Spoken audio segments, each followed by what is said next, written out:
Hello guys, good morning. അപ്പോൾ നമുക്ക് ഇന്ന് ചെറിയൊരു വൺ ഡേ ട്രിപ്പ് ആയാലോ? ഞാനിവിടെ നമ്മുടെ നാട്ടിലെത്തിയിട്ട് ഇവിടെ തൃശ്ശൂർ എത്തിയിട്ട് വേറെ സ്ഥലങ്ങൾ കാണാൻ പോവേ അങ്ങനെയൊന്നും ഉണ്ടായിട്ടില്ല കേട്ടോ. എനിക്ക് ഭയങ്കര ആഗ്രഹമായിരുന്നു അങ്ങനെ കുറേ സ്ഥലങ്ങളൊക്കെ കാണാൻ പോകണം എന്നൊക്കെ. പിന്നെ ഒരു കാര്യമുണ്ട്, ഞാൻ അവിടെ നിന്ന് വരുമ്പോഴേ ഞാൻ വിചാരിച്ചിരുന്നു ഏട്ടനില്ലാത്തത് കൊണ്ട് അങ്ങനെയൊന്നും പ്രത്യേകിച്ച് നമുക്ക് ട്രിപ്പ് അടിച്ച് നടക്കാനൊന്നും പറ്റില്ല എന്നുള്ളത്. കാരണം ആളാണ് എപ്പോഴും നമുക്ക് എങ്ങടെയെങ്കിലും പോകാമെന്ന് പറഞ്ഞു കഴിഞ്ഞാൽ, അല്ലെങ്കിൽ ഏട്ടൻ തന്നെ പറയും നമുക്ക് എവിടേക്കെങ്കിലും പോകാമെന്നൊക്കെ. എങ്ങോട്ട് പോകാമെന്ന് പറഞ്ഞാൽ ഓൺ ദ സ്പോട്ടിൽ യെസ് പറയണ ആൾ ഏട്ടനാണ് കേട്ടോ. അപ്പോൾ അത് കാരണം ഞാൻ അവിടെ നിന്ന് മനസ്സിൽ വിചാരിച്ചായിരുന്നു ആൾക്ക് വരാൻ പറ്റില്ലല്ലോ മോൾക്കും, അപ്പോൾ പിന്നെ പോവലൊക്കെ കണക്കായിരിക്കും എന്നുള്ളത്. ഞാനിവിടെ വന്നിട്ട് നമ്മുടെ പേപ്പർ വർക്ക് ചെയ്യാനൊക്കെ ആയിട്ട് ബാങ്കിൽ പോകും അങ്ങനെയൊക്കെ തന്നെ ഉണ്ടായിരുന്നുള്ളൂ. അപ്പോൾ കം ടു ദ പോയിൻറ്റ്, നമ്മൾ കോയമ്പത്തൂർക്കാണ് കേട്ടോ പോകുന്നത്. കുറേ സെർച്ച് ചെയ്തു എവിടെ പോകണം എന്നൊക്കെ. പിന്നെ നമ്മുടെ ജെറിൻ അവിടെ പഠിച്ചത് കൊണ്ട് കോയമ്പത്തൂർ കുറച്ചൊക്കെ അറിയാം. അപ്പം അത് കാരണം പിന്നെ എന്നാൽ അങ്ങോട്ട് പോവാം എന്നുള്ള പ്ലാനായിരുന്നു.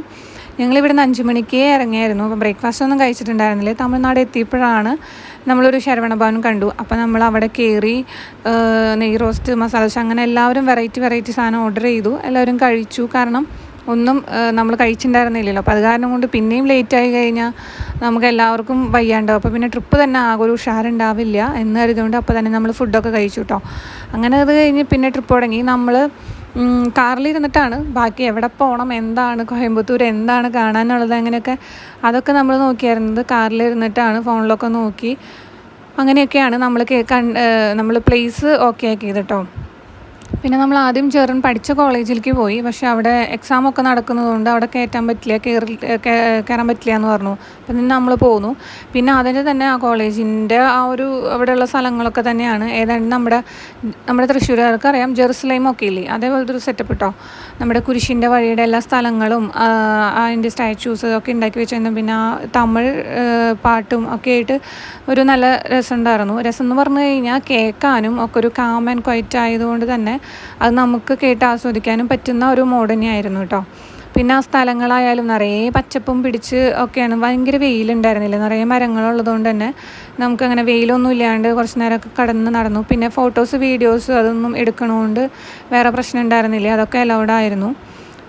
ഫുഡൊക്കെ അതിൻ്റെ ഉള്ളിൽ നിന്ന് കഴിക്കാൻ പറ്റുമോ എന്നുള്ളത് അറിയില്ല. ഞങ്ങൾ പിന്നെ അങ്ങനത്തെ ഒരു കാര്യം ചെയ്തിട്ടുമില്ല, അത് കാരണം തന്നെ അതറിയില്ല. അങ്ങനെ ഞങ്ങൾ അവിടെയൊക്കെ കണ്ട് നടന്ന് പിന്നെ നമ്മൾ പോകുമെന്ന് വിചാരിച്ചത് സിരുവാണി ഡാമാണ് കേട്ടോ. നമ്മളിങ്ങനെ നോക്കിയപ്പോൾ ഒക്കെ കണ്ടത്. അങ്ങനെ നമ്മൾ പിന്നെ ഇവിടെ നിന്ന് ഇറങ്ങിയിട്ട് പിന്നെ അങ്ങോട്ടേക്കുള്ള യാത്രയായിരുന്നു കേട്ടോ.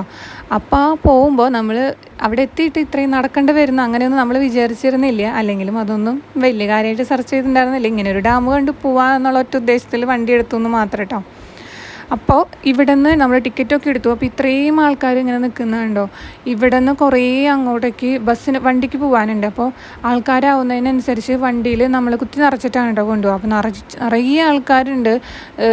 നമ്മൾ സീറ്റ് എണ്ണം കണക്കാക്കിയിട്ട് കയറ്റി കൊണ്ടുപോകുക അങ്ങനെയൊന്നുമല്ല, നിറയെ ആൾക്കാരുണ്ട്. അപ്പോൾ നമ്മളിങ്ങനെ അതിലും കുത്തിപ്പിടിച്ച് കയറി നമ്മൾ കറക്റ്റ് സ്ഥലത്തെത്തിയപ്പോൾ അവരിറക്കി വിട്ടു. ഇനി നിങ്ങൾ നടന്നു പോക്കോ എന്നുള്ള ഒരു സംഭവത്തിൽ നടന്ന് വയ്യാണ്ടായി എന്ന് പറയണല്ലോ. പിന്നെ ലാസ്റ്റ് നമ്മൾ ഡാമിലേക്ക് എത്തും എന്നുള്ള ഒരേ ഒരു എയിം വെച്ചിട്ട് അങ്ങോട്ട് നടന്നു. ഞാനായിരുന്നു നടക്കണേൽ ഏറ്റവും ലാസ്റ്റ്. ഇവരൊക്കെ സത്യം പറഞ്ഞാൽ ഞാൻ വേഗം നടക്കുന്നുള്ളൊരു മൈൻഡായിരുന്നു എനിക്ക്. പക്ഷേ ഇവരെല്ലാം വേഗം നടന്നു, ഞാൻ മാത്രമായിരുന്നു ലാസ്റ്റ് ഉണ്ടായിരുന്നു നടന്നെത്താനായിട്ട്. പിന്നെ നമ്മുടെ ഡാമിലേക്ക് എത്തി. ആ ചെറിയൊരു സെറ്റപ്പിനെ ഉണ്ടായിരുന്നുള്ളൂ, പക്ഷേ നല്ല രസമുണ്ടായിരുന്നു.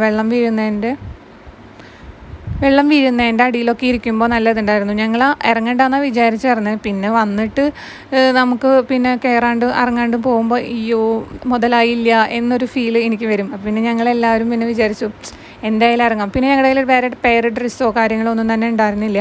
എന്നാലും ഞങ്ങൾ ആ ഇട്ട ഡ്രസ്സിൽ തന്നെ ഇറങ്ങിയിട്ടോ. അത് കഴിഞ്ഞ് കുറേ നേരം അതിൽ കളിയും പരിപാടിയും എല്ലാം കഴിഞ്ഞ് വെള്ളമൊക്കെ മുഖത്ത് നനച്ചു.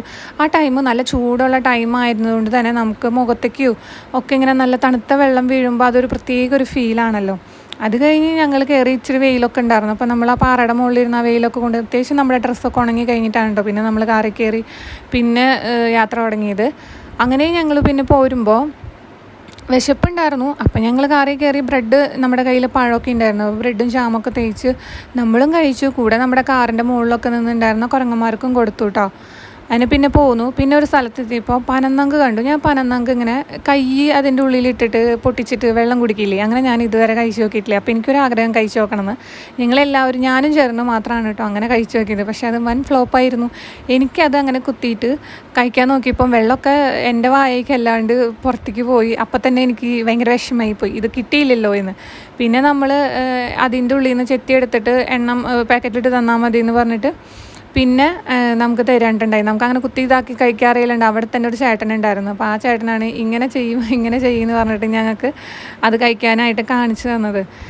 അവിടെ നിന്നും എല്ലാം കഴിഞ്ഞ് ഞങ്ങൾ പിന്നെ ഒരു മാളിലേക്കാണ് കയറിയത് കേട്ടോ. അത്യാവശ്യം നല്ല വലിയൊരു മാളായിരുന്നു. അങ്ങനെ അതൊക്കെ ചുറ്റിക്കണ്ട് നടന്ന്, പ്രത്യേകിച്ച് നമ്മളൊന്നും വാങ്ങിക്കാനുള്ള ഉദ്ദേശമൊന്നും ഉണ്ടായിരുന്നില്ല. അവിടെയൊക്കെ ചുറ്റിക്കണ്ട് ഡാം മൊത്തം കയറി ഇറങ്ങി നടന്നു. പിന്നെ നമ്മൾ ഫുഡ് കോർട്ടിൽ പോയി. അങ്ങനെ അവിടെ നിന്നൊക്കെ പിന്നെ ഇങ്ങനെ ഇറങ്ങി കേട്ടോ.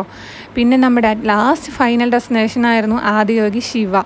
പക്ഷേ അത് നമ്മൾ കാണണം. പിന്നെ അതിൻ്റെ ഒപ്പം തന്നെ ആ ലൈറ്റ് ഷോയും കാണണം എന്നുള്ള ഭയങ്കര ഒരു ആഗ്രഹം ഞങ്ങൾക്കുണ്ടായിരുന്നു. കാരണം അതുകൊണ്ടാണ് ഫസ്റ്റ് പോവാഞ്ഞത് അങ്ങോട്ട്. 7 മണി ആ ഒരു ടൈമിനാണ് ആ ലൈറ്റ് ഷോ തുടങ്ങുന്നത്. ഡെയിലി 7 മണി 8 മണിയാണ് ആ സമയത്താണ് കേട്ടോ ലൈറ്റ് ഷോ തുടങ്ങുന്നത്. എല്ലാ ദിവസവും ഉണ്ട്. അത് കാണാണ്ട് നമ്മൾ തിരിച്ചു പോരുകയാണെങ്കിൽ നമുക്ക് ഭയങ്കരമായിട്ട് മിസ്സായി എന്നുള്ള ഫീൽ ഉണ്ടായിരിക്കും. ഇത്രയും ദൂരം വന്നിട്ട് നമ്മൾ അങ്ങനെ ആദിയോഗിനെ കാണാണ്ട് പോകുന്നത് ഭയങ്കര സങ്കടമാണ്. എനിക്ക് ഈ ഒരു ഡെസ്റ്റിനേഷനെ പറ്റി ഭയങ്കര കാര്യമായിട്ട് പറയാനോ ഒന്നും അറിയൊന്നുമില്ല. പിന്നെ നമ്മൾ തൊട്ടേ നമ്മൾ ഈ സ്റ്റാച്ചു കാണുമ്പോൾ ഭയങ്കര ഒരു ഫീലാണ്. ഇത്രയും വലിയൊരു സ്റ്റാച്ചു ആണ്. അതിങ്ങനെ കാണുമ്പോൾ അതിൻ്റെ അടുത്ത് ഫോട്ടോ എടുക്കാനും വീഡിയോ എടുക്കാനൊക്കെ നിൽക്കുക എന്നുള്ളതൊക്കെ ആയിരുന്നു ഞങ്ങളുടെ ഭയങ്കര ആഗ്രഹം അവിടെ എത്തുമ്പോഴത്തേനും. അങ്ങനെ പിന്നെ ഞങ്ങൾ കുറേ ഫോട്ടോസും കാര്യങ്ങളും ഇതൊക്കെ എടുത്തു. പിന്നെ നമ്മൾ ഇതിൻ്റെ ലൈറ്റ് ഷോ തുടങ്ങുന്നത് എൻ്റെ ഈ ചാനലിൽ തന്നെ ലൈവായിട്ട് അന്നേ ദിവസം തന്നെ ലൈവായിട്ടിട്ടുണ്ടായിരുന്നു. അപ്പോൾ കാണണമെന്ന് ആഗ്രഹമുള്ളവരൊക്കെ പോയി കാണുക കേട്ടോ. പിന്നെ ഇഷ്ടമാവുകയാണെങ്കിൽ ലൈക്ക് ചെയ്യുക, ഷെയർ ചെയ്യുക, സബ്സ്ക്രൈബും ചെയ്യാം കേട്ടോ.